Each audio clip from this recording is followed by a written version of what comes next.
जा सके। समय जल्दी बीत गया।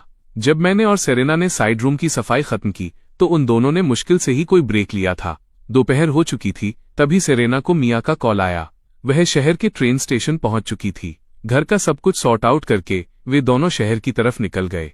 फिर से शहर पहुंचना। इस बार सिर्फ हम दोनों थे, हस्बैंड और वाइफ। मुझे अपनी ओरिजिनल दुनिया की यादों का एक बोझ सा महसूस हुआ। एक सिंगल पर्सन के तौर पर भी मैं कभी इतना बिजी नहीं था। किसने सोचा था कि इस लाइफ में एक full time stay at home dad बनकर मुझे इतना अक्सर बाहर जाना पड़ेगा। उस सुबह सेरीना ने कंपटीशन सॉन्ग पहले ही मिस क्लेयर को भेज दिया था। मिस क्लेयर ने हमेशा की तरह सॉन्ग कंपनी की रिकॉर्डिंग टीम को दे दिया ताकि बैकिंग ट्रैक प्रोड्यूस हो सके और कॉपीराइट रजिस्टर हो सके। वे दोनों शहर पहुंचे, अपार्टमेंट में थोड़ा रेस्ट किया और फिर से यिंग है एंटरटेनमेंट बिल्डिंग के लिए निकल पड़े। वे दोनों अपने जाने पहचाने रास्ते से 11th फ्लोर पर पहुंचे। मिस क्लेयर वहां पहले से इंतजार कर रही थी। थोड़ी ही दूर पर मिस क्लेयर ने उनके हाथ देखे जो अभी भी एक दूसरे में बंधे हुए थे। उनके चेहरे पर एक मुस्कान फैल गई। उन्होंने सेरीना के चेहरे को करीब से देखा और समझ नहीं पाई कि क्या बदला है। हालांकि उन्हें एक दूसरे से मिले सिर्फ 3 दिन ही हुए थे। इस बार सेरीना के बारे में कुछ अलग था। उसके अंदर से एक चमक निकल रही थी, एक ऐसी स्टेट जो सेरीना में पहले कभी नहीं थी। ऐसी सेरीना को देखकर मिस क्लेयर के सीने में गर्माहट महसूस हुई। वो इतने लंबे समय से सेरीना के साथ थीं, हमेशा इस लड़की के लिए प्रोटेक्टिव फील करती थीं। वो ये भी जानती थीं कि सेरीना हमेशा सबके साथ कितनी केयरफुल और गार्डेड रहती थी। किसने इमेजिन किया होगा कि आखिरकार सेरीना को बदलने वाला वही इंसान होगा जिसे उन्होंने शुरू में नीचा दिखाया था। मैं मिस क्लेयर, सेरीना। और मैं अंदर आए और उन्हें पुकारा। मिस क्लेयर ने सिर हिलाया। उन्होंने अपने सामने खड़े इस कपल को देखा जो किसी फेरी टेल की तरह लग रहे थे। उनकी नजरें कोमल थीं। तुम वापस आ गए? क्या तुम अब सीधे रिहर्सल के लिए जा रहे हो? हाँ, मैं काफी प्रेशर में हूं। आखिर मैं कोई प्रोफेशनल सिंगर नहीं हूं, इसलिए हम जितनी जल्दी प्रैक्टिस करेंगे उतना ही बेहतर होगा। इस तरह मैं कंपटीशन में खुद को बहुत बुरी तरह शर्मिंदा नहीं करूंगा। मैंने अपना सिर खुजलाया, थोड़ा झेपते हुए। मुझे अपनी आवाज पर कॉन्फिडेंस था। मैं बेसुरा नहीं होने वाला था। फॉरएवर हैव यू उस वक्त वायरल हुआ था तो आंशिक रूप से इसी वजह से, लेकिन प्रोफेशनल वोकल टेक्निक के मामले में मैं सच में एक ट्रेंड सिंगर के लेवल पर नहीं था। ये एक ऐसा फैक्ट था जिसे बदला नहीं जा सकता था। इस कंपटीशन में मैं शायद सेरीना को नीचे खींच लूं। मेरा मानना है कि चाहे तुम दोनों कैसा भी गाओ, सेरीना बहुत खुश होगी। तो क्या सेरीना का खुश होना ही सबसे जरूरी बात नहीं है? मिस क्लेयर की बातें सुनकर सेरीना का चेहरा थोड़ा गुलाबी हो गया। मेरा हाथ थामे हुए उसकी पकड़ भी थोड़ी और टाइट हो गई। मैं मुस्कुराया। वो इस लॉजिक से पूरी तरह सहमत था। वे तीनों एक साथ रिकॉर्डिंग स्टूडियो में चले गए। सेरीना ने अपने बैग से मैन्युस्क्रिप्ट पेपर निकाला और उसे म्यूजिक स्टैंड पर रख दिया। मैं और सेरीना पूरी एकाग्रता के साथ सॉन्ग को स्टडी करने लगे। दोनों ही म्यूजिक को पूरी गंभीरता के साथ ले रहे थे। इस मामले में वे दोनों काफी हद तक एक जैसे थे। ये पहली बार था जब उन दोनों ने एक साथ कोई लव डुएट गाया था। सेरीना की आंखों में पूरे समय एक शानदार चमक थी। जेम्स रिवर्स के साथ लव डुएट गाना, ये फीलिंग वंडरफुल थी। सेरीना ने शीट म्यूजिक पर सॉन्ग का टाइटल देखा और फिर लिरिक्स पर नजर डाली। उसके दिल में अभी भी थोड़ी घबराहट थी। पेज पर लिखे शब्द वही थे जो वो हमेशा से मुझसे कहना चाहती थी। नदियों और समुद्रों के पार अपनी बाकी जिंदगी के लिए मेरे बाकी के सारे दिन तुम ही हो। और इस सॉन्ग का नाम था for the rest of our lives. मुझे इस बात का एडवांटेज था कि मैं पहले से ही इस सॉन्ग से काफी वाकिफ था। इसलिए जब उन दोनों ने पहली बार रिहर्सल शुरू की तो मैं सेरीना की तुलना में काफी ज्यादा फ्लुएंट था। मैं उसे कुछ पार्ट्स में कोच भी कर सकता था, लेकिन प्रैक्टिस में आगे बढ़ते ही मुझे अपनी औकात पता चल गई। सिर्फ कुछ बार गाने के बाद ही सेरीना मुझसे काफी बेहतर गाने लगी थी, खासकर ब्रेथ कंट्रोल के ट्रांजिशंस और मेलोडी को हैंडल करने में। वो मुझसे काफी बड़े मार्जिन से आगे निकल गई थी। तो जैसे जैसे चीजें आगे बढ़ीं, सेरीना मुझे कोच करने लगी। पूरी दोपहर वे दोनों म्यूजिक की दुनिया में डूबे रहे। सेरीना के गाइडेंस की वजह से मैंने शुरुआत की तुलना में काफी इंप्रूव किया था, लेकिन रिहर्सल करना ये सच में थका देने वाला काम था। 1 बजे से 5 बजे तक मुझे ऐसा लगा जैसे मेरे गले में आग लगने वाली है, और खासकर तब जब आपका कोई पसंदीदा सॉन्ग लगातार अनगिनत बार गाया जाए। कानों की थकान असली थी। मैंने हमदर्दी भरी नजरों से सेरीना की तरफ देखा। सिर्फ इसी बात से आप देख सकते थे कि सेरीना ने उन सभी गानों को इतना पॉलिश करने के लिए पहले कितनी मेहनत की होगी। वे हमेशा कहते हैं स्टेज पर 1 मिनट उसके पीछे 10 साल की मेहनत होती है, और ये वाकई इसमें कोई बढ़ा चढ़ाकर कही गई बात नहीं थी। आखिर में वो सेरीना ही थी जिसने मेरे चेहरे पर लिखी थकान को नोटिस किया और दिन की रिहर्सल को सबसे पहले रोकने के लिए कहा। मैंने राहत की एक लंबी सांस ली। वाकई इसके कंपैरिजन में एक full time stay at home dad होना काफी एफर्टलेस महसूस होता था। जैसे ही सेरेना, मिस क्लेयर और मैं रिकॉर्डिंग स्टूडियो से बाहर निकले, मैंने सेरेना का हाथ थाम लिया और उसके कान के करीब झुक गया। मेरी वाइफ, तुम कितनी मेहनत करती हो। सेरेना की पलकें झपकीं। उसने कोई जवाब नहीं दिया। उसे ऐसा महसूस नहीं हुआ था कि ये इतना मुश्किल था। उसने पहले प्रैक्टिस करते वक्त इससे कहीं ज्यादा मेहनत की थी। लेकिन मेरे मुंह से ये शब्द सुनकर उसके दिल को असाधारण मिठास महसूस हुई। तभी कोई और रिकॉर्डिंग स्टूडियो से बाहर निकला और हम तीनों उनके आमने सामने आ गए। मैंने ऊपर देखा। वो एक महिला थी जिसने शॉल ओढ़ रखी थी और वो पूरी तरह एलिगेंस की मूरत लग रही थी। उसके पीछे एक छोटी असिस्टेंट थी जिसका सिर झुका हुआ था और उसने चश्मा पहन रखा था।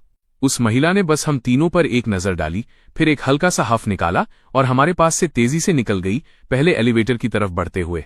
उसकी हील्स की आवाज फर्श पर जोर से क्लिक क्लिक कर रही थी। क्या अजीब चीज है, हम तीनों ने उसके साथ कुछ भी नहीं किया था। मुझे ऐसा लगा जैसे ये महिला कुछ जानी पहचानी सी लग रही थी। बस मुझे याद नहीं आ रहा था कि मैंने उसे पहले कहाँ देखा है। और अब उसके इस एटीट्यूड ने मुझे पूरी तरह से ऑफ कर दिया था। मैं मिस क्लेयर की तरफ मुड़ा और पूछा, क्या उसे सेरेना से कोई इशू है? मिस क्लेयर ने जल्दी से अपना सिर हिलाया, उस जगह की ओर देखा जहां वो महिला एलिवेटर के पास गायब हुई थी और एक मुस्कान दी। बात करने के लिए कोई इशू नहीं है। इस महिला का नाम लेना है। ये भी कंपनी की टॉप टियर आर्टिस्ट्स में से एक है। तुम दोनों एक दूसरे में इतने खोए रहते हो कि तुम्हारे पास इंडस्ट्री की किसी और चीज के लिए ध्यान ही नहीं बचता। एंटरटेनमेंट वर्ल्ड में पाई का हिस्सा इतना ही है जो सबको मिल सके। अब जब तुम दोनों हर दिन ट्रेंडिंग चार्ट्स पर राज कर रहे हो तो दूसरों को ट्रैफिक बहुत कम मिल रहा है। थोड़ा बहुत रिसेंटमेंट तो होना ही है। ये लेना, जब सेरेना ने कंपनी ज्वाइन की थी तब भी वो हमारी सेरेना के प्रति थोड़ा लुक डाउन एटीट्यूड रखती थी। अब तक वो लुक डाउन अब जलन जैसी किसी चीज में बदल चुका है। मिस क्लेयर की बातें सुनकर मुझे आखिरकार याद आ गया कि मैंने इस लेना नाम की महिला को पहले कहाँ देखा था, जब मैं टीवी देख रहा था। बीच में जो एड्स आते रहते थे वो उनमें थी। ये निश्चित रूप से माइंड में रखने वाली बात थी। एंटरटेनमेंट वर्ल्ड की पाई सिर्फ इतनी ही बड़ी थी। जितना ज्यादा हम लेंगे दूसरों को उतना ही कम मिलेगा। ये नेचुरल था कि इससे दुश्मनी बढ़ेगी, लेकिन इसके बारे में कुछ किया नहीं जा सकता था। हर इंडस्ट्री एक जैसी थी। ताकतवर कामयाब होते हैं और कमजोर पीछे छूट जाते हैं। मैं निश्चित रूप से इसकी वजह से डर के मारे पीछे हटने वाला नहीं था। इसके अलावा मैंने यिंघाई एंटरटेनमेंट को इसलिए चुना था क्योंकि Yinghai entertainment strong image building capabilities वाले सिंगर्स को डेवलप करने में स्पेशलाइज्ड थी। दूसरी दो में से जेंगसी एंटरटेनमेंट अपने सिंगर्स के साथ थोड़ा रिलैक्स्ड अप्रोच रखती थी। हालांकि वे बिग थ्री में से एक थे। वे फिल्म और टेलीविजन पर फोकस करते थे। उनके एक्टर्स ज्यादा प्रोमिनेंट थे। जहां तक तीसरी वाली टीएनमे एंटरटेनमेंट, उसके बारे में कुछ भी अच्छा कहने को नहीं था। वो भी बिग थ्री में से एक थी, लेकिन सबकी साख सबसे खराब थी। सेरेना एक प्योर वॉकलिस्ट थी। यिंघाई एंटरटेनमेंट उस समय नेचुरली सबसे बेस्ट फिट थी। अगर यिंघाई एंटरटेनमेंट वाकई सेरेना को जगह देने में असमर्थ होती तो भी मेरे पास ऑप्शंस की कमी नहीं थी। आखिर हमेशा पीछे हटने के लिए शांत डेवलपमेंट वाला रास्ता तो था ही। जैसे जैसे नए सॉन्ग फिनाले का दूसरा राउंड करीब आ रहा था, इस कंपटीशन में पब्लिक का इंटरेस्ट और भी बढ़ता जा रहा था। पिछली बार का सेरेना का सॉन्ग जॉय अभी भी हर बड़े प्लेटफॉर्म के ट्रेंडिंग चार्ट्स पर प्रमुखता से जमा हुआ था, नीचे आने का नाम ही नहीं ले रहा था। इसका कारण सिर्फ हाई जनरल क्लिक रेट्स नहीं थे, ये उन इन्फ्लुएंसर्स की लहर की बदौलत भी था जो इसे कवर करने के लिए दौड़ रहे थे, खासकर कई ऑडियो स्ट्रीमिंग लाइव चैनल्स पर। जॉय ऐसा लग रहा था जैसे किसी स्ट्रीमर की वोकल एबिलिटी को मापने का एक स्टैंडर्ड बन गया हो। लेकिन चाहे कितने भी इन्फ्लुएंसर्स ने उस सॉन्ग को कवर किया हो, नेटिजन्स लगातार इस बात पर सहमत थे कि सबसे ब्यूटीफुल घोस्ट ब्राइड सेरेना की थी और किसी और की नहीं। इस सॉन्ग में कोई भी सेरेना को पीछे नहीं छोड़ सकता था। किसी ने तो इस न्यू सॉन्ग सीजन के गानों को पिछले सीजन के गानों से कंपेयर करने के लिए भी निकाला था। वे जिस निष्कर्ष पर पहुंचे वो ये था कि बस कोई कंपैरिजन ही नहीं था। न्यू सॉन्ग के इस सीजन में न केवल सेरेना बल्कि जो गाने परफॉर्म किए गए थे उनकी क्वालिटी पिछले सीजन की तुलना में काफी हाई थी। यहां तक कि दूसरे आर्टिस्ट्स ने भी कंपैरिजन में बहुत खराब न दिखने के लिए पहले की तुलना में कहीं ज्यादा स्ट्रॉन्ग गाने पेश किए थे। इसलिए ऑनलाइन एक और पोस्ट दिखाई दी जिसमें मेरे द्वारा लिखे गए कई हिडन जेम गानों को कैटलॉग किया गया था और ये अनाउंस किया गया था कि चाइनीज म्यूजिक सीन में थ्रोवे पॉप का एरा अब खत्म हो रहा है। पोस्ट में फॉरएवर हैव यू से शुरू होकर एक टाइमलाइन दिखाई गई थी, फिर द विंड राइजेज और अंत में जॉय तक, जिसमें विस्तार से बताया गया था कि इनमें से प्रत्येक गाना कैसे आया और उन्होंने कौन से रिकॉर्ड्स तोड़े थे। यहां तक कि इन गानों के ऑफिशियल एल्बम्स अभी हैनन के प्लेटफॉर्म पर नहीं आए थे। उनके प्ले काउंट्स और क्लिक नंबर्स खुद ही सब बयां कर रहे थे। पोस्टर की फाइनल समरी एक सेंटेंस की थी, मेरी बात याद रखना, जिस पल सेरेना का डेब्यू एल्बम ड्रॉप होगा उसका हर एक गाना हाइन के न्यू रिलीज चार्ट पर अपनी जगह बना लेगा। यहां तक कि गोल्डन मेलोडी अवार्ड भी नामुमकिन नहीं था। जिस पल ये पोस्ट दिखाई दी उसने तुरंत भारी संख्या में पॉजिटिव रिस्पॉन्स अट्रैक्ट किए। हर कोई फिनाले के दूसरे राउंड के लिए और भी ज्यादा एंटीसिपेशन महसूस किए बिना नहीं रह सका। आखिर इस बार जेम्स रिवर्स सेरेना के लिए किस तरह का गाना लिखेगा। और ध्यान देने वाली बात यह थी कि इस राउंड में कंटेस्टेंट्स को गेस्ट परफॉर्मर्स को इनवाइट करने की इजाजत थी। बहुत से लोग इस बात का अंदाजा लगा रहे थे कि सेरेना किसे इनवाइट करेगी। ज्यादातर लोगों का मानना था कि सेरेना निश्चित रूप से किसी वेटरन सिंगर को इनवाइट करेगी, क्योंकि ये वो कंपटीशन था जो ये तय करेगा कि क्राउन कौन ले जाएगा। और जेम्स रिवर्स आखिरकार कोई सिंगर नहीं था। एस्टेब्लिश्ड वेटरन आर्टिस्ट्स की तुलना में वो अनिवार्य रूप से कम ही रहेगा।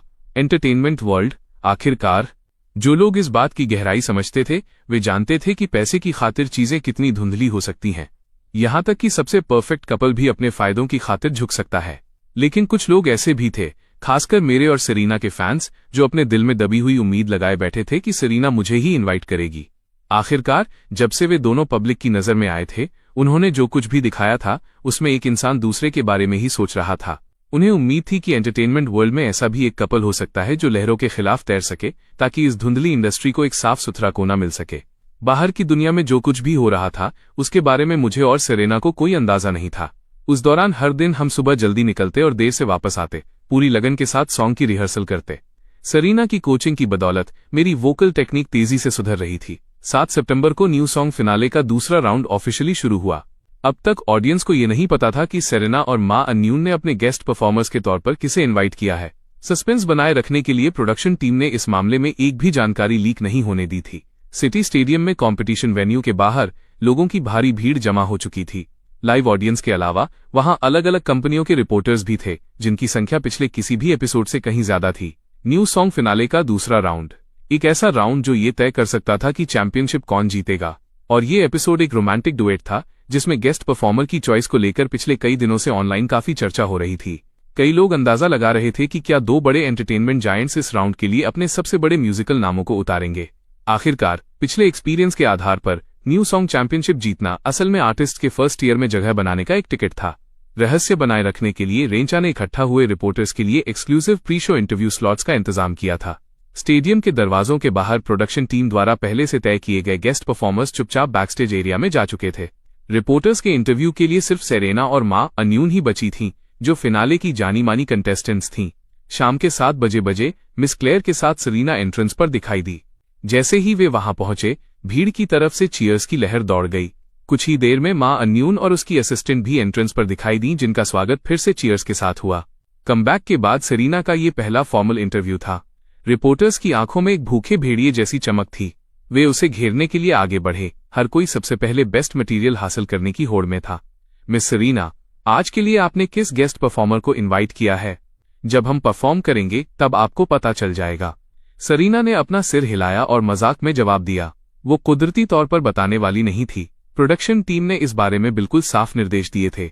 फिर मिस सेरेना, क्या आप हमें बता सकती हैं कि जेम्स रिवर्स के साथ आपकी रोजाना की जिंदगी कैसी है? जरूर, वो वाली। मैं इसका जवाब दे सकती हूँ। सेरेना के चेहरे पर एक छोटी सी मुस्कान आई। यह किसी भी दूसरे कपल की तरह ही है, कुछ भी एक्स्ट्रा ऑर्डिनरी नहीं। सवाल पूछने वाला रिपोर्टर हक्का बक्का रह गया। इस जवाब और बिना किसी जवाब के बीच क्या फर्क था? उसने तुरंत अपना माइक्रोफोन मां अन्यून की तरफ घुमा दिया। कंटेस्टेंट मां अन्यून, आप पिछला राउंड हार गई थीं। क्या आप इस बार चीजों को पलटने के लिए कॉन्फिडेंट महसूस कर रही हैं? मां अन्यून ने अपने बगल में खड़ी सेरेना की ओर देखा और मुस्कुराई। मैं अपनी पूरी कोशिश करूंगी। सेरेना एक बहुत ही काबिल ओपोनेंट है। उसके जैसे किसी के साथ कंप्लीट करने से मुझे बहुत कुछ सीखने को मिला है। रिपोर्टर एक बार फिर शब्दों के लिए लाचार हो गया। ठीक है। इन दोनों ने साफ तौर पर अपने बिना जवाब वाले जवाबों की साथ में रिहर्सल की थी। दोनों सवालों का न पूछा जाना ही बेहतर होता। उसी पल एक दूसरे रिपोर्टर ने आवाज दी। मिस सेरेना, ऑनलाइन चल रहे इस हॉट टॉपिक के बारे में आप क्या सोचती हैं कि जेम्स रिवर्स ने चाइनीज म्यूजिक सीन के पूरे स्टैंडर्ड को ऊंचा उठा दिया है? सेरेना की पलकें झपकीं और उसने पूरी गंभीरता के साथ जवाब दिया। मुझे नहीं पता कि दूसरे क्या कहते हैं, लेकिन मेरे दिल में जेम्स रिवर्स अब तक का सबसे बेस्ट सॉन्ग राइटर है। ये बात पक्का वायरल होने वाली थी। जिस रिपोर्टर ने सवाल पूछा था उसके चेहरे पर मुस्कान आ गई। सेरेना की ओर से ये एक बहुत ही बोल्ड स्टेटमेंट था। भले ही उसने मेरे दिल में कहा था, लेकिन ये बिना किसी शक के दुनिया को बता रहा था कि वो सबसे बेस्ट सॉन्ग राइटर है। कुछ और रिपोर्टर्स ने कुछ और सवाल पूछे। उसके बाद सेरेना और मां अन्यून ने अंदाजा लगाया कि अब समय हो गया है, कुछ कैजुअल जवाब दिए और स्टेडियम के अंदर चली गईं। रिपोर्टर्स जल्दी से इधर उधर बिखर गए। जैसे ही वे अंदर गईं, आज के इंटरव्यू के कंटेंट को लेकर वे संतुष्ट भी थे और उन्हें पछतावा भी था। संतुष्ट इसलिए क्योंकि उन्होंने काफी अच्छा मटेरियल इकट्ठा कर लिया था, और पछतावा इसलिए क्योंकि उन्हें अभी भी इस बात का कोई अंदाजा नहीं था कि वेन्यू पर दोनों कॉन्टेस्टेंट्स के गेस्ट परफॉर्मर कौन थे। इस समय ऑडियंस भी एक एक करके अंदर आ रही थी। कुछ ही देर में वेन्यू की हर सीट भर गई। जैसे ही स्टेडियम के दरवाजे बंद हुए, एरिना के ऊपर एक शानदार सितारों भरा आसमान उभर आया। स्टारलाइट धीरे धीरे स्टेज पे गिरने लगी। न्यू सॉन्ग का ओपनिंग नंबर गूंज उठा और पूरे वेन्यू को भर दिया। फिनाले का दूसरा राउंड ऑफिशियली शुरू हो गया। बाहर ऑडियंस की नर्वस एक्साइटमेंट के उलट इस पल बैकस्टेज पूरी तरह शांत था। सेरेना और मां अन्यून, दो बेहद खूबसूरत महिलाएं, करीबी दोस्तों की तरह चुपचाप बातें कर रही थीं। वे जो कुछ भी बात कर रही थीं, उनकी आंखें बीच बीच में मेरी तरफ मुड़ जाती थीं और उनके चेहरों पर छोटी सी मुस्कान आ जाती थी। और मैं करीब 40 साल के एक आदमी से बात कर रहा था। ये आदमी लेजेंडरी वेटरन किंग लू था। जिस पल मेरी नजर उन पर पड़ी, मुझे अंदर से कड़वाहट भरी हंसी महसूस हुई। ये मेरा पहला कॉम्पिटिशन था और वे असल में सामने वाले की तरफ से इस जीते जागते लेजेंड को ले आए थे। वे निश्चित रूप से मुझे कम नहीं आंक रहे थे। भले ही किंग लू अब अपने पीक पर नहीं थे, लेकिन वो ओरिजिनल 4 हेवनली किंग्स में से एक थे। ये फैक्ट कि फैंस अभी भी उन्हें किंग कहकर पुकारते थे, उनकी एबिलिटी और इन्फ्लुएंस के बारे में सब कुछ कह देता था। खासकर जब बात फैंस की लॉयल्टी हासिल करने की हो, उनके पास वहां एक बेमिसाल एडवांटेज था। और अभी किंग लू का मेरे बारे में जो इंप्रेशन था वो काफी पॉजिटिव भी था। जब मैंने फॉरएवर हैव यू लिखा था तो उन्होंने इस पर गौर किया था। वो गाना किंग लू को अभी मौजूद हर चीज में सबसे ज्यादा पसंद आया था, खासकर उस गाने की मेलोडी और लिरिक्स। उन्हें ऐसा लगा था कि यह गाना केवल उनकी अपनी पीढ़ी के किसी व्यक्ति द्वारा ही लिखा जा सकता था। हकीकत में यह गाना मेरे द्वारा बनाया गया था, जो उनसे काफी छोटा था। ये सोचकर किंग लू को हैरानी महसूस हुए बिना नहीं रही। उन्होंने मेरे सामने खड़े होकर शांत और सलीके से मुझे देखा और मुस्कुराते हुए कहा, मैंने सच में उम्मीद नहीं की थी कि युवा पीढ़ी से तुम्हारे जैसा कोई मॉन्स्टर निकल कर आएगा। ईमानदारी से कहूं तो हम जैसे पुरानी पीढ़ी के लोगों के पीछे हटने के बाद आजकल की एंटरटेनमेंट दुनिया को समझना वाकई मुश्किल है। नई पीढ़ी जो गाने निकालती है, मैं उन्हें सुन ही नहीं पाता था।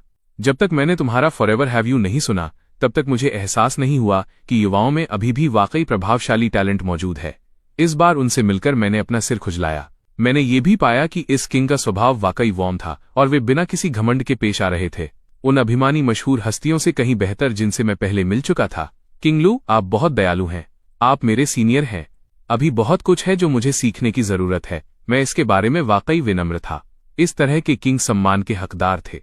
हा, श्याओयांग, नौजवान, बहुत ज्यादा शालीन होना भी अच्छा नहीं है। काबिलियत तो काबिलियत होती है।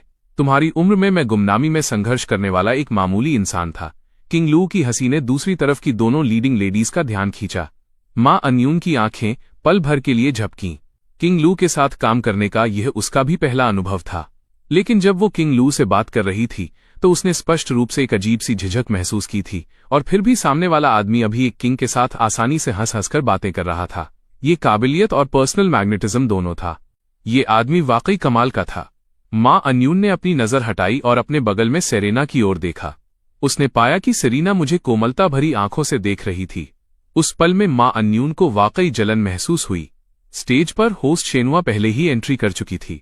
उसने हमेशा की तरह इस राउंड की दोनों कंटेस्टेंट्स सेरेना और मां अन्यून का इंट्रोडक्शन कराया। फिर जजों के पैनल को उनकी सीटों पर बैठने के लिए इनवाइट किया।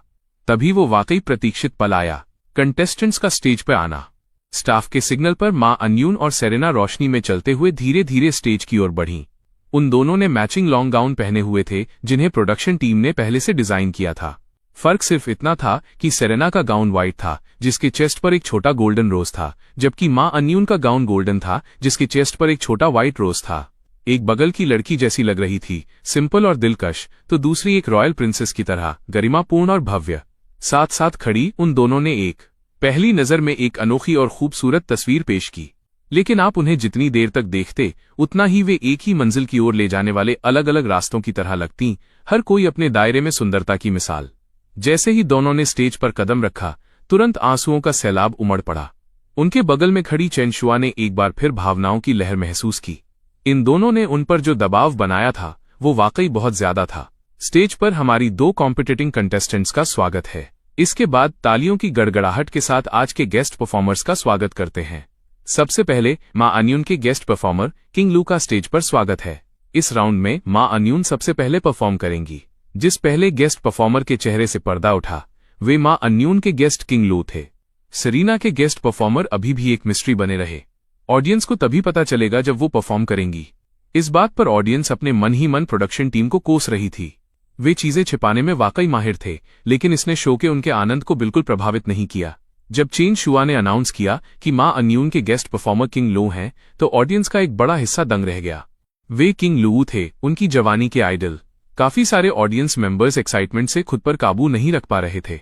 उन्होंने अपने फोन उठाए और परिवार और दोस्तों को मैसेज भेजने लगे, जल्दी देखो, किंग लो न्यू सॉन्ग पर आए हैं। इसने उन लोगों की भी एक लहर ला दी जिन्होंने पहले कभी न्यू सॉन्ग पर ध्यान नहीं दिया था। वे सब इसे देखने के लिए उमड़ पड़े। एक पल के लिए लाइव स्ट्रीम का कमेंट सेक्शन पूरी तरह भर गया। 30 की उम्र वाली मिडिल एज आर्मी ड्यूटी पर रिपोर्ट कर रही है। किंग लो अनबीटेबल हैं। उम्मीद नहीं थी कि किंग लो यहां आएंगे। अब मां अन्यून के बारे में क्या ही कह सकते हैं। ईमानदारी से कहूं तो मुझे नहीं पता कि किंग लो कौन है। ये कौन है?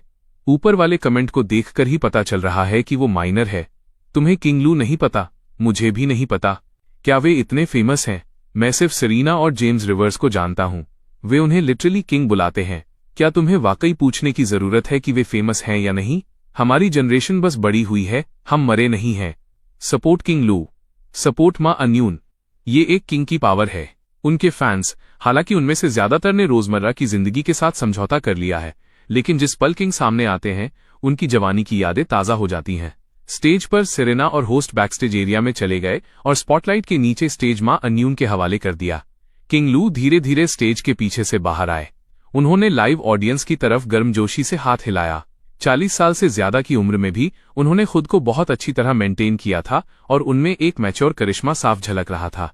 इसने नीचे बैठे काफी ऑडियंस मेंबर्स को दीवाना कर दिया, जो अपनी ग्लो स्टिक्स को पूरे उत्साह के साथ हिला रहे थे। इस वेटरन किंग का स्वागत करने के लिए उसी पल म्यूजिक भी बजने लगा। अंधेरे स्टेज के ऊपर म्यूजिक की कोमल धुनों के साथ स्टारलाइट की बूंदें बरसने लगीं और एक फैला हुआ स्टारफील्ड सा बन गया। पीछे की बड़ी स्क्रीन पर उनके द्वारा परफॉर्म किए जाने वाले सॉन्ग का टाइटल धीरे धीरे दिखाई दिया, होल्डिंग यू, तुम्हें थामे हुए। सितारों के नीचे। जैसे ही स्टारफील्ड उभरा, अपने ब्लैक सूट में किंग लो ने धीरे से गाना शुरू किया। उनकी आवाज में वक्त के साथ आई एक मैच्योरिटी थी, लेकिन उस अनुभव के साथ एक अलग ही फ्लेवर था जो पूरी तरह से दिल जीत लेने वाला था। ऑडियंस ने एक एक करके अपनी आंखें बंद कर लीं और पूरी एकाग्रता के साथ सुनने लगे। जब एक वर्स खत्म हुआ तो किंग लो ने अपनी नजर मां अन्यून की तरफ घुमाई और म्यूजिक की तैरती धुनों के बीच मां अन्यून ने किंग लो की नजरों से नजरें मिलाईं और अपना माइक्रोफोन उठाया। उसने धीरे से अपना मुंह खोला। उसकी आवाज चांदी की घंटियों की तरह साफ और स्पष्ट थी, जो हर किसी के कानों में रस घोल रही थी। खूबसूरत। इस गाने ने अपनी शुरुआत से ही ऑडियंस को मंत्रमुग्ध कर दिया। उनके डुएट ने सफलतापूर्वक ऑडियंस को सितारों से भरे आसमान के नीचे पहुंचा दिया, जहां एक कपल एक दूसरे को गर्मजोशी से गले लगाए हुए था। सितारों से सजे स्टेज के ऊपर स्टारलाइट की बूंदों से बनी नई आकृतियां धीरे धीरे एक एक करके दिखाई देने लगीं। म्यूजिक के साथ मिलकर इसने ऑडियंस के दिलों को अनचाहे ही उस एहसास की याद दिला दी जब उन्हें उनके किसी प्रियजन ने गले लगाया था। चाहे वेन्यू में मौजूद लाइव ऑडियंस हो या लाइव स्ट्रीम देखने वाले व्यूअर्स, हर कोई उस पल प्यार के समंदर में खो गया था। यहां तक कि बैकस्टेज मैंने भी अपनी आंखें बंद कर ली थीं और धीरे धीरे गाने का आनंद ले रहा था। आखिर ये एक किंग थे। उन्होंने इस गाने की हर बारीकी को पूरी तरह से निखारा था। प्योर वोकल क्राफ्ट के मामले में मैं वाकई उनके आगे विनम्र था, लेकिन मैं बहुत ज्यादा नर्वस भी नहीं था। मुझे विश्वास था कि मेरा गाना भी उतना ही स्ट्रांग है। सेरेना ने भी अपने दिल में वैसा ही महसूस किया। जब तक मैं उसके साथ परफॉर्म कर रहा था, वो किसी से नहीं डरेगी, यहां तक कि एक किंग से भी नहीं। मां अन्यून और किंग लो के duet holding you beneath the stars ने ऑडियंस की आत्माओं की गहराई में छिपे प्यार को पूरी तरह से जगा दिया था। वेन्यू में मौजूद कपल्स आसमान में बने उन सितारों वाले पैटर्न्स के नीचे एक एक करके एक दूसरे की बाहों में सिमट गए, जबकि सिंगल लोग केवल ईर्ष्या और चाहत के साथ देख सकते थे और सांत्वना के लिए अपने बगल में बैठे दोस्त के गले लग रहे थे। ये कोई लव डुएट कॉम्पिटिशन नहीं है, ये तो व्यावहारिक रूप से सिंगल लोगों को सजा देने जैसा है।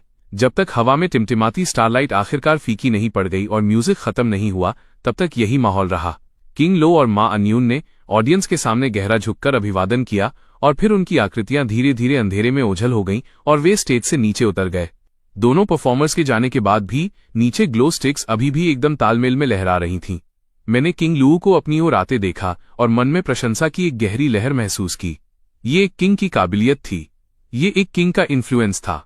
जब मैं पहली बार इस दुनिया में आया था तो मैंने मान लिया था कि यहाँ का म्यूजिक कुछ खास नहीं है। अब मैं समझ गया था, वो ओरिजिनल ओनर का नजरिया था जो बहुत सीमित था। पुरानी जनरेशन के आर्टिस्ट्स ने जिस म्यूजिक सीन पर कब्जा किया था वो आज के समय से बिल्कुल अलग था। जैसा कि उन मिडिल एज फैन आर्मीज ने कहा था, वे सिर्फ बड़े हुए थे, मरे नहीं थे।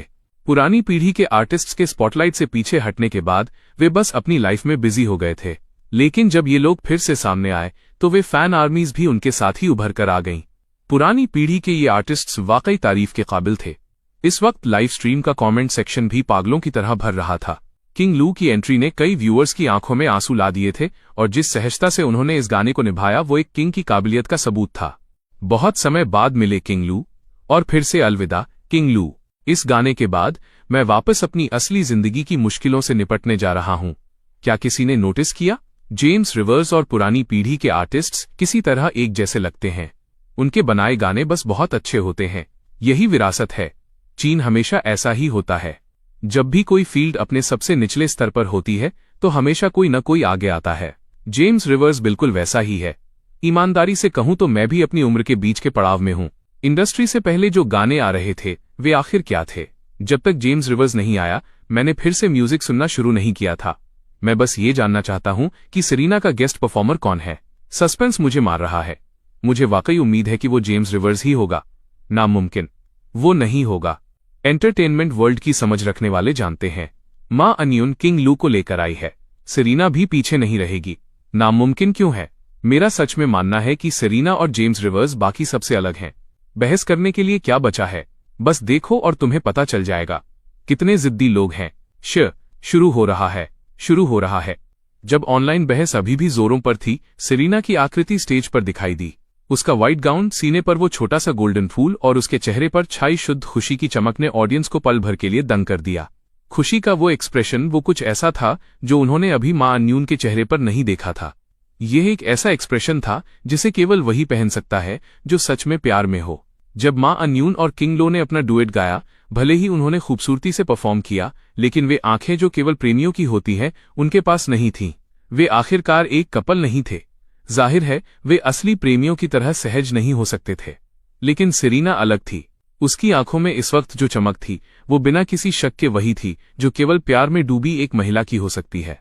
सेरेना को इस तरह देखकर काफी सारे ऑडियंस मेंबर्स के दिलों में एक हलचल महसूस हुई। क्या ये सच में जेम्स रिवर्स हो सकता है? स्टेज की लाइटिंग धीरे धीरे बदली और वार्म जेंटल लाइट्स अचानक दिखाई देने लगीं। लाइट्स के साथ ऊपर से गुलाबी गुलाब की पंखुड़ियां एक कोमल बौछार की तरह गिरने लगीं और फिर पीछे की बड़ी स्क्रीन पर सॉन्ग का टाइटल दिखाई दिया, for the rest of our lives. Lyrics, composition और अरेंजमेंट अभी भी पूरी तरह से मेरे ही थे, लेकिन जब ऑडियंस ने परफॉर्म्ड बाय के नीचे लिखे नाम देखे तो उनके दिलों को एक तेज झटका लगा और फिर वे संतुष्टि के एक जबरदस्त एहसास से भर गए। लाइव स्ट्रीम के कमेंट्स जो पल भर के लिए थमे थे, अचानक फिर से उमड़ पड़े। मुझे पता था वे सच में अलग हैं। कोई आश्चर्य नहीं कि मैं उन्हें फॉलो करता हूं। वे सच में बाकी सब जैसे नहीं हैं। अपनी आंखें खोलो और देखो। Performed by James reverse and Serena. Entertainment world में ताजी हवा का एक झोंका। भाइयों, मैं तो गया। बस एक नाम और मैं तो अभी से ही कायल हूं। ये सेरेना है। एंटरटेनमेंट वर्ल्ड के धुंधला होने की बातें अब पुरानी हुई। साफ है कि वो यहां लागू नहीं होती। एक रोमांटिक डुएट के लिए जाहिर है कि आपको एक असली कपल की जरूरत होती है। सेरेना और जेम्स, उन्होंने वाकई मुझे निराश नहीं किया। उसकी हिम्मत कैसे हुई? क्या उसे हारने का डर नहीं है? तुम्हारी हिम्मत कैसे हुई हमारे जेम्स रिवर्स को नीचा दिखाने की? यकीनन उसने पहले गलतियां की थीं, लेकिन वो सच में बदल गया है और उसके नाम में अब वजन है। चाहे ऑडियंस जैसा भी रिएक्ट कर रही थी, उस पल में सेरेना बस कोमल आंखों के साथ मुड़ी और लगातार बैकस्टेज एंट्रेंस की तरफ देखने लगी। वहां से एक जाना पहचाना चेहरा धीरे धीरे बाहर आ रहा था। उसी पल सॉफ्ट म्यूजिक भी गूंजने लगा। लाइट्स की वार्म चमक में मैं ब्लैक सूट में बाहर आया। मेरे सीने पर भी एक छोटा गोल्डन रोज था। मैं गहरी वफादारी के एहसास के साथ सेरेना की ओर बढ़ रहा था। वेन्यू में मौजूद ऑडियंस और लाइव स्ट्रीम देख रहे सभी लोगों के मुंह खुले के खुले रह गए। वे पहली बार मुझे इस तरह देख रहे थे, फॉर्मल कपड़ों में और इतनी साफ स्पष्ट डिटेल के साथ। ये बंदा फॉर्मल कपड़ों में वाकई काफी हैंडसम लग रहा था। इंट्रो धीरे धीरे फीका पड़ा और गुलाब की पंखुड़ियों की बौछार के बीच मैंने अपने हाथ में माइक्रोफोन उठाया और धीरे से गाया, तुम्हारी जिंदगी की सर्द जगहों में मैं तुम्हारा वार्म सन बनूंगा। दुनिया शोर और लोगों से भरी है। तुम हमेशा बहुत भोली हो हमारी बाकी की जिंदगी के लिए। जब तक मैं यहां पहुंचा, मैं धीरे धीरे चलकर सेरेना के सामने खड़ा हो चुका था। मैंने माइक्रोफोन नीचे किया और वार्म स्माइल के साथ सेरेना को देखा। हाथ बढ़ाकर धीरे से उसकी नाक पर उंगली से टैप किया। सिंगल लोग तो पूरी तरह खत्म थे। एग्जीक्यूशन। एक राउंड काफी नहीं था तो यहां दूसरा आ गया। जिन ऑडियंस मेंबर्स की गर्लफ्रेंड या पत्नियां थीं, उन्होंने मुस्कुराते हुए अपने बगल में बैठे इंसान को देखा। मेरे इशारे की नकल करते हुए अपने पार्टनर की नाक की नोक को धीरे से टैप किया। उन दोनों ने एक दूसरे के साथ एक समझदारी भरी खुशहाल मुस्कान शेयर की। सिंगल लोग जिनका कोई नहीं था, वे केवल अपने बगल में बैठे अपने हट्टे कट्टे दोस्त को ही देख सकते थे। ऐसा महसूस कर रहे थे जैसे वे रोना चाहते हैं पर रो नहीं सकते। कोई रास्ता नहीं था कि वे उस जेस्चर को कॉपी कर सकें। सेरेना का चेहरा कोमल गुलाबी रंग में बदल गया। उसने अपना सिर पीछे झुकाया। मुझे देखते हुए उसकी आंखों में मेरे सिवा कुछ नहीं था। उसने अपनी बारी में माइक्रोफोन उठाया और उसकी कोमल आवाज फिर से गूंज उठी। चारों ओर रोशनी की किरणें चमक रही थीं और गुलाब की पंखुड़ियों की गुलाबी बौछार के बीच स्टारलाइट बिखर गई और एक बार फिर ऊपर उठी। स्टारलाइट की बूंदें सेरेना पर गिरी, उसके कॉलर बोन पर एक कोमल झिलमिलाती चमक के साथ उतरी जो नजाकत से टिमटिमा रही थी, इतनी सुंदर कि मेरी नजरें पूरी तरह से कोमलता में पिघल गईं। जैसे ही सेरेना की साफ कोमल आवाज गूंजी, ऑडियंस उसमें पूरी तरह खो गई। न केवल ऑडियंस बल्कि जज भी, और साथ ही बैकस्टेज मौजूद मां अन्यून और किंग लो की आंखों में भी एक सॉफ्ट लाइट चमक उठी। उनके चेहरों पर वार्म स्माइल थी। आखिरकार प्रोफेशनल्स तो प्रोफेशनल्स ही थे। जब मैं गा रहा था तो लोगों ने मेरी आंखों की कोमलता और स्टेज के एटमॉस्फेयर पर ज्यादा ध्यान दिया। लेकिन जैसे ही सेरेना ने अपना मुंह खोला, लोग तुरंत गाने की गहराई में खिंचते चले गए। पूरी ऑडियंस ने इस आवाज को अपने शरीर में दौड़ती एक झंझनाहट की तरह महसूस किया, जिससे खुद को for the rest of our life की खूबसूरत दुनिया में डूबने से रोकना नामुमकिन हो गया। अगर ये कहा जाए कि किंग लो और मां अन्यून ने वर्तमान के प्यार के बारे में गाया, तो मैंने और सेरेना ने भविष्य के प्यार के बारे में गाया। वर्तमान और भविष्य दोनों, एक मुकम्मल प्यार जो पूरी तरह मदहोश कर देने वाला था। स्टेज पर एक सूट और एक लॉन्ग गाउन, फूलों की बारिश के बीच दो लोग, फिर सितारों भरी रोशनी के नीचे एक दूसरे का हाथ थामे हुए नीचे बैठी ऑडियंस का सामना करते हुए। उस पल भीड़ में मौजूद हर एक इंसान ने अपनी सांसें रोक ली थीं और वे खामोश विस्मय के साथ स्टेज पर उन दो लोगों को देख रहे थे जो स्वर्ग में बनी जोड़ी लग रहे थे। ऐसा प्यार इतना खूबसूरत था कि हर कोई इसे अपने लिए चाहता था। म्यूजिक के साथ सेरेना ने फिर से अपना माइक्रोफोन उठाया। ये वर्स उसे लीड करना था। उसकी नजरें पानी के कुंड की तरह साफ और गहरी थीं और मुस्कुराहट के साथ उसने मेरे बगल में देखा और अपने होंठ खोले। मैंने सेरेना का हाथ पकड़ा और स्टेज के सामने की ओर एक कदम आगे बढ़ाया। ऑडियंस की हैरान कर देने वाली खामोशी के बीच मैंने अचानक उसे अपनी बाहों में खींच लिया और एक वार्म स्माइल के साथ उसके माथे पर किस किया। सेरेना का मुंह थोड़ा खुला रह गया। वह पूरी की पूरी अवर्णनीय रूप से प्यारी और घबराई हुई लग रही थी। उसने भी मुझसे इसकी उम्मीद नहीं की थी। ये मेरी तरफ से एक सहज हरकत थी। सभी गानों में से इस गाने ने मुझे सबसे गहराई से प्रभावित किया था। जब भी मैं इसे सुनता, चाहे मैं कहीं भी होता, मैं खुद को ये कल्पना करते हुए पाता कि वो इंसान कैसा होगा जो एक दिन मेरा साथ निभाएगा। अब मैं जानता था कि वो इंसान सेरेना थी। मैं पूरी तरह से गाने में डूबा हुआ था, जैसे कि मैं पहले से ही अपनी बाकी की जिंदगी को साथ देख पा रहा था। मैंने माइक्रोफोन उठाया जैसे कि मैं केवल सेरेना से ही कोमलता से बात कर रहा हूं। अब तक न्यू सॉन्ग देख रहे हर एक ऑडियंस मेंबर ने इस बात की परवाह करना छोड़ दिया था कि मैं अच्छा गा रहा हूं या नहीं। वे स्टेज पर सामने आ रहे उस खूबसूरत नज़ारे में पूरी तरह खो गए थे। वे प्यार के उस खूबसूरत ऐलान में खो गए थे जो for the rest of our lives था। पैनल में मौजूद कई जज साफ तौर पर भावुक दिख रहे थे। लोग हमेशा वोकल क्राफ्ट की बात करते थे, लेकिन बेहतरीन वोकल क्राफ्ट भी केवल इसलिए होता है ताकि सुनने वाले तन और मन से गाने के साथ पूरी तरह जुड़ सके। मेरी तकनीक भले ही थोड़ी कम रही हो, लेकिन मैंने वो जुड़ाव हासिल कर लिया था। बैकस्टेज डायरेक्टर ने अपना हाथ अपने सीने पर रखा। वो अब मॉनिटर्स पर आसमान छू रहे नंबर्स पर ध्यान नहीं दे रहा था। उसे जिसकी ज्यादा परवाह थी वो थे आज की बंटी हुई एंटरटेनमेंट दुनिया के ये दो लोग। हालांकि वो पहले से ही जानता था कि सेरेना ने मुझे अपने गेस्ट परफॉर्मर के तौर पर इनवाइट किया है, लेकिन जब हम वाकई उस स्टेज पर खड़े हुए तो उत्साह की यह भावना, विस्मय का यह एहसास कुछ ऐसा था जो अस्थायी रूप से साथ लाई गई कोई भी जोड़ी कभी पैदा नहीं कर सकती थी। ये अंदर से पैदा हुई एक भावना थी। ये दिलकश थी। और इस पल हर बड़े लाइव स्ट्रीम पर कमेंट्स एक बहते हुए जुमले में तब्दील हो गए थे। हमारी बाकी की जिंदगी के लिए बस तुम ही हो, मेरे बाकी के सारे दिन तुम ही हो। अनगिनत कपल्स ने मन ही मन ये तय कर लिया कि जब वे शादी करेंगे तो अपनी शादी में इस गाने को एक डुएट के तौर पर जरूर गाएंगे। ये एक सच्चे लव डुएट की ताकत थी। बैकस्टेज किंग लू स्टेज पर उन दोनों को देख रहे थे जैसे किसी प्रिंस ने अपनी प्रिंसेस को थाम रखा हो। उनके चेहरे पर मुस्कान थी और उनकी आंखों के कोने हल्के से नम थे। उन्हें अचानक महसूस हुआ कि यहां आना उनके लिए सार्थक रहा। एंटरटेनमेंट वर्ल्ड को काबिल उत्तराधिकारी मिल गए थे। अब ये दुनिया फिर कभी गलत रास्ते पर नहीं जाएगी। स्टेज पर मेरा एक हाथ सेरेना की कमर पर था और दूसरे हाथ से मैंने उसे धीरे से एक घेरे में घुमाया। वे दोनों वापस एक दूसरे के बगल में आकर ऑडियंस के सामने खड़े हो गए। हमने अपने अपने माइक्रोफोन उठाए, एक दूसरे को प्यार भरी नजरों से देखा और कोरस शुरू हुआ। म्यूजिक खत्म होने की ओर बढ़ा। उन दोनों का आखिरी सुर धीरे धीरे शांत हो गया। वेन्यू अचानक तालियों की गड़गड़ाहट से गूंज उठा। वे भावुक थे और साथ ही उन्हें जबरदस्त जलन भी हो रही थी। एक लाइफ पार्टनर, एक सच्चा साथी, इससे बढ़कर और कुछ नहीं होता। उसे किस करो, ऑडियंस में से किसी ने अचानक चिल्लाकर कहा। अगले ही पल हर ऑडियंस मेंबर इसमें शामिल हो गया और शोर मचने लगा, किस किस किस। सेरेना का चेहरा और भी ज्यादा लाल हो गया। इतने सारे लोगों के सामने वो हद से ज्यादा शर्मा रही थी। मैंने नीचे ऑडियंस की तरफ देखा जो माहौल गरमा रहे थे। माइक्रोफोन अपने मुंह के पास लाया और अचानक पूछा, तो क्या मुझे करना चाहिए? ऑडियंस तुरंत चीखने चिल्लाने लगी, लेकिन मैंने अपनी चालाकी दिखाते हुए एक शरारती मुस्कान दी। मैंने कहा, अपने सपनों में सोचना, अगर किस जैसा कुछ होगा भी तो वो घर पर होगा। बू! ऑडियंस ये बर्दाश्त नहीं कर पाई। चिढ़ाने और हूटिंग की एक लहर उठी। इसकी वजह से वेन्यू का माहौल और भी ज्यादा इलेक्ट्रीफाइड हो गया। यहां तक कि लाइव स्ट्रीम देख रहे व्यूअर्स भी जोर जोर से हंसने लगे। वे सब जैसे नाराज फैंस में बदल गए।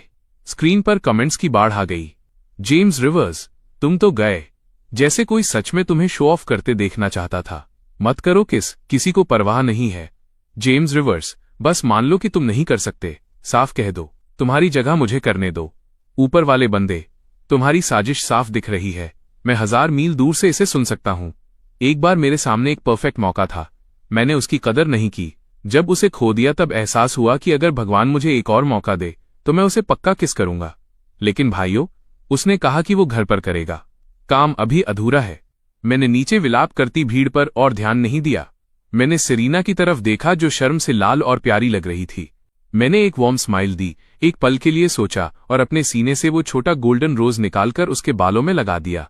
उस एक टच से सेरेना तुरंत और भी खूबसूरत लगने लगी, बिल्कुल मेरे सपनों की दुल्हन की तरह। मेरी आंखों की चमक और गहरी हो गई। नीचे बैठी ऑडियंस को एक बार फिर सेकंड हैंड मिठास का डोज मिला और वे और भी खुशी से शोर मचाने लगे। शुक्र है कि इस मोड़ पर होस्ट चेन शुआ जल्दी से स्टेज पर आईं ताकि ऑडियंस को शांत किया जा सके और आखिरकार वो उनकी एक्साइटमेंट को थामने में कामयाब रहीं। फिर मां अन्यून और किंग लो को वापस स्टेज पर बुलाया गया। चारों स्टेज पर कंधे से कंधा मिलाकर खड़े हो गए और जजों के पैनल की ओर देखने लगे। अब जजों की कमेंट्री और वोटिंग का समय था। सबसे पहले कमेंट्री और वोट देने की बारी फिर से गाओ की थी। उन्होंने स्टेज पर मौजूद चारों लोगों को देखा और अचानक उन्हें समझ नहीं आया कि शुरुआत कहां से करें। काफी देर सोचने के बाद उन्होंने आखिरकार एक बेबस मुस्कान दी और अपना मुंह खोला। इस कंपटीशन में मुझसे कमेंट्री करने के लिए कहना मुझे जान से मारने से ज्यादा मुश्किल काम है। जैसे ही ये शब्द उनके मुंह से निकले, नीचे बैठी ऑडियंस ठहाकों से गूंज उठी। वे सब समझते थे कि ऊपर किस तरह का कॉम्बिनेशन खड़ा है।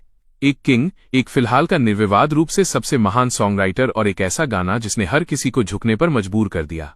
लेकिन एक प्रोफेशनल जज के तौर पर मुझे वो कहना ही होगा जो मैं सोचता हूं। सबसे पहले किंग लू और मां अन्यून, आपके डुएट ने मुझे भी हैरान कर दिया। किंग लू एक वेटरन है, उनकी काबिलियत के लिए शब्दों की जरूरत नहीं है, लेकिन मां अन्यून ने आज मुझे बहुत बड़ा सरप्राइज दिया। आपकी परफॉर्मेंस असाधारण थी। एक किंग के साथ उसी स्टेज पर खड़े होकर डुएट गाना और बिना किसी कमी के अपनी जगह बनाए रखना, ये वाकई प्रभावशाली है। और फिर जेम्स रिवर्स और सेरेना हैं। मैं आप दोनों के बारे में ज्यादा कुछ नहीं कह सकता क्योंकि मैं भी उसी खुशी में खिंचता चला गया जिसके बारे में आप गा रहे थे। स्टेज प्रेजेंस पूरे 10 नंबर की थी। कोई भी अनजान इंसान इसे देख रहा होता तो उसे यकीन हो जाता कि वो किसी की शादी देख रहा है। गाओ यहां रुके। उनके चेहरे पर फिर से एक कशमकश भरी बेबस मुस्कान आई। ऑडियंस के लिए ये कंपटीशन एक दावत थी, लेकिन उनके लिए ये आग की परीक्षा जैसा था। अभी तक उन्होंने ये तय नहीं किया था कि किसे वोट देना है। इस पल वेन्यू में ऑडियंस की हर आंख गाओयू पर टिकी थी। गाओ ने अपने शरीर को थोड़ा ढीला छोड़ा और आखिरकार एक फैसले पर पहुंचे। मैं अपना वोट मां अन्यून को दे रहा हूं क्योंकि मैं एक प्रोफेशनल जज हूं। प्रोफेशनल वोकल परफॉर्मेंस के नजरिए से मां अन्यून और किंग लो साफ तौर पर एक स्ट्रांग जोड़ी थे। अपना वोट डालने के बाद गाओयू राहत से ढीले पड़ गए और अपनी कुर्सी पर पीछे की ओर झुक गए। इस वोटिंग ने उन्हें सच में थका दिया था, एक पूरे कॉन्सर्ट को करने से भी ज्यादा थकाऊ। केवल भगवान ही जानता था कि फैसला करने से पहले वे कितनी देर तक असमंजस में थे। लाइव शो का ये हमेशा सबसे तनावपूर्ण पल होता है। स्टेज पर मौजूद चारों लोगों ने अपना धैर्य बनाए रखा, लेकिन नीचे बैठी ऑडियंस ने सामूहिक रूप से अपनी सांसें रोक ली थीं। वे कंटेस्टेंट से भी ज्यादा तनाव में लग रहे थे क्योंकि उनमें से हर एक का कोई न कोई पसंदीदा कंटेस्टेंट था। जब तक गाओयू का वोट नहीं डला तब तक भीड़ में कुछ फुसफुसाहटें गूंजती रहीं। एक प्रोफेशनल जज के नजरिए से गाओयू का वोट गलत नहीं था, लेकिन ऑडियंस के नजरिए से वे मेरे और सेरेना के for the rest of our lives के साथ कहीं ज्यादा जुड़ पाए थे। बहुत से लोगों ने एक दबी हुई निराशा महसूस की, लेकिन किसी ने कुछ कहा नहीं। गाओयू की कमेंट्री पूरी तरह से निष्पक्ष थी। भले ही मैंने कई दिनों तक कड़ी मेहनत और प्रैक्टिस की थी, लेकिन मेरी प्रोफेशनल तकनीक का लेवल वाकई किंग लू से थोड़ा कम था। वोट देने वाले दूसरे जज सू शाओएन थे। उनके चेहरे पर भी साफ तौर पर कशमकश दिख रही थी। वे जजों के पैनल में काफी देर तक सोचते हुए बैठे रहे और आखिरकार अपने फैसले पर पहुंच ही गए। उन्होंने एक गहरी सांस ली और स्टेज पर मौजूद चारों लोगों की ओर देखा। मेरी राय जज गाओ से थोड़ी अलग हो सकती है। मेरा मानना है कि एक गाना लोगों के लिए अपनी भावनाओं और जज्बात को उड़ेलने का एक जरिया है।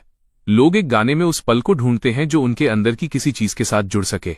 प्रोफेशनल सिंगर्स ऑडियंस को इसलिए प्रभावित कर पाते हैं क्योंकि उनकी परफॉर्मेंस लोगों से उसी लेवल पर जुड़ती है। और आज रात जेम्स रिवर्स और सेरेना ने किसी भी और से ज्यादा दमदार तरीके से वो कर दिखाया। इसलिए मेरा वोट इस बार भी सेरेना को जाता है। जब कोई गाना वाकई लोगों के दिल तक पहुंचता है तो मेरे ख्याल में सेरेना और जेम्स रिवर्स पहले ही जीत चुके होते हैं। सू शाओएन ने एक ही सांस में वो सब कह दिया जो वो कहना चाहते थे। फिर उन्होंने आखिरकार एक लंबी सांस छोड़ी। 1000 पाठकों को 1000 अलग अलग हैमलेट मिलेंगे। 1000 सुनने वालों के मन में स्वाभाविक रूप से 1000 अलग अलग भावनाएं होंगी। दो असाधारण गानों का सामना होने पर सू शाओएन ने उसे चुना जिसने उन्हें ज्यादा प्रभावित किया था। वोट फिर से बराबर हो गए 1-1 पर। ऑडियंस ने अपनी सांसें और भी कसकर रोक लीं कि इस रात का अंत कैसे होगा। किसी को भी अभी तक कोई अंदाजा नहीं था। अगर अभी कोई सबसे ज्यादा रिलैक्स लग रहा था तो वे स्टेज पर मौजूद 4 लोग थे।